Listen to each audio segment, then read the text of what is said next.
Di depan itu intensi kita ini baru doa rosario. Atau juga rosario dulu, baru nanti Tuhan kami mendoakan ini intensi.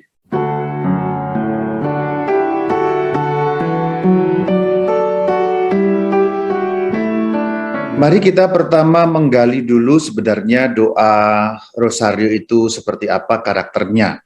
Meskipun dalam prakteknya tidak selalu tepat, tapi sebenarnya doa rosario itu adalah doa yang berkarakter kontemplasi, artinya renungan.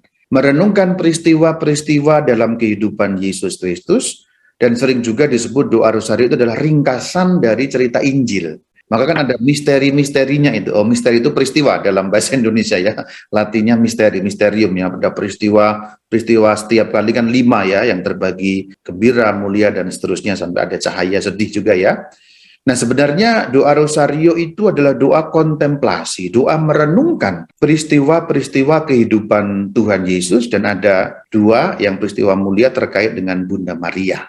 Boleh, bagus, karena membantu perenungan di dalam peristiwa-peristiwa kehidupan Tuhan Yesus. Bahkan justru di dalam buku kitab yang bernama Direktorium Kesalehan Umat malah disarankan bahwa setiap kali mendoakan doa rosario, kemudian diucapkan misterinya atau peristiwanya, lalu ada satu renungan kecil yang berasal dari Alkitab. Yesus bangkit, nah ada banyak ayat yang menceritakan tentang Yesus bangkit, dibacakan 1-2 ayat yang terkait dengan itu. Ya boleh dari surat Rasul Paulus, dari Injil juga boleh. Nah, kita bisa membuka dari kitab suci bagaimana peristiwa-peristiwa mengenai kebangkitan Tuhan Yesus. Maka yang seperti itu boleh, malah disarankan oleh Direktorium Kesalehan Umat. Meskipun ya yang seperti itu belum tentu disukai umat. Ya. Ya, ini persoalan lain. Kadang kalau di tengah umat kebanyakan, karakter doa rosario yang sebagai karakter kontemplasi, lalu agak-agak sedikit melenceng gitu tengah umat nih. Lalu karakternya menjadi doa permohonan gitu. Jadi kayak untuk, ya kalau minta sesuatu, pokoknya rosario sering-sering nanti Tuhan semoga mengabulkan. Apakah salah? Tentu tidak salah, karena ini devosi ya, devosi. Hanya memang agak-agak akhir-akhir ini agak-agak sedikit karakternya agak-agak berubah di tengah umat. Jadi karakter merenungkannya jadi agak-agak kurang, lalu karakter atau sifat yang memohonnya jadi agak banyak. Maka kalau doa rosario biasanya lalu ada setelah peristiwa disambung permohonan. Nah, ini yang tidak disarankan ya, tidak disarankan. Justru malah tidak tepat. Maka kalau ada yang praktek seperti itu, tolong dihentikan. Loh, berarti nggak boleh ada intensi doa ya, Rama ya? Boleh. Tapi nanti selesai dulu doa rosarionya itu disambung, baru rosario ini kami persembahkan untuk mendoakan ini. Kadang-kadang kan praktek yang berjalan, misalnya baru peristiwa pertama, langsung peristiwa pertama untuk mendoakan berpanjang sampai 30 panjang banget gitu.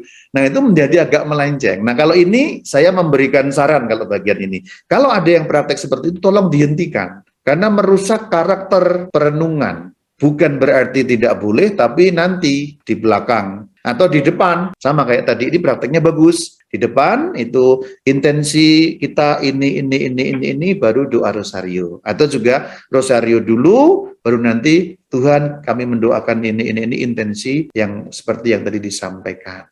Demikian tanggapan saya berbasis pada dokumen gereja yang bernama Direktorium Ulah Kesalehan Umat dan Liturgi. Kalau kita berdoa rosario itu kita wajib mengucapkan renungan singkat dari ayat-ayat kitab suci. Misalnya peristiwa terang yang pertama, renungan sesudah dibaptis Yesus segera keluar dari air dan seterusnya. Apakah ini kita sebaiknya? Kalau tidak bisa dikatakan harus. Kalau kita kembali pada karakter rosario yang merenungkan peristiwa Tuhan Yesus, maka itu sifatnya memang tidak wajib, tidak ada kewajiban dalam devosi, karena devosi selalu sifatnya tidak ada yang wajib ya, tapi sifatnya berarti disarankan atau dianjurkan ada. Meskipun memang kalau tidak ada juga tidak apa-apa, terutama kalau doa pribadi. Kalau doa pribadi saya malah hampir tidak pernah membaca teks kitab suci, tapi saya membayangkan peristiwanya, itu kontemplasi juga namanya. Ya, itu dibaptis, saya bayangkan peristiwanya sebentar, baru kemudian saya mulai. Atau ketika peristiwa mulia ya, Bunda Maria diangkat ke surga gitu ya. Saya bayangkan peristiwanya. Peristiwa Bunda Maria diangkat ke surga. Saya membayangkan, diam lalu membayangkan. Terutama kalau doa pribadi. Kalau doa bersama kan sulit ya. Malah mengganggu nanti. Mari kita membayangkan, nanti malah pikirannya kemana-mana kalau bersama-sama.